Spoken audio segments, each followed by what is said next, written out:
Welcome viewer, I am Murugan S. This video tutorial describes how to create Disney Plus shortcut on Windows 10.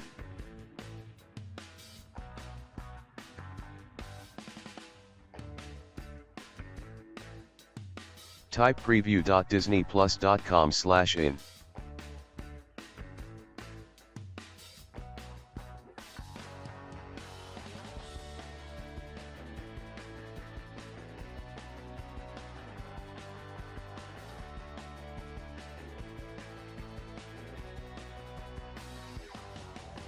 Click three dots on the top right corner.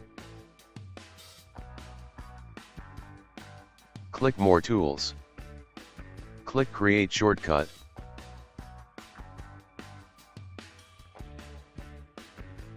Click Create.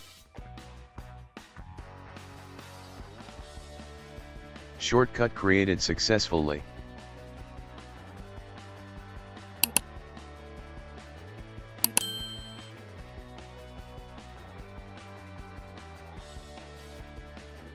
Thanks for watching.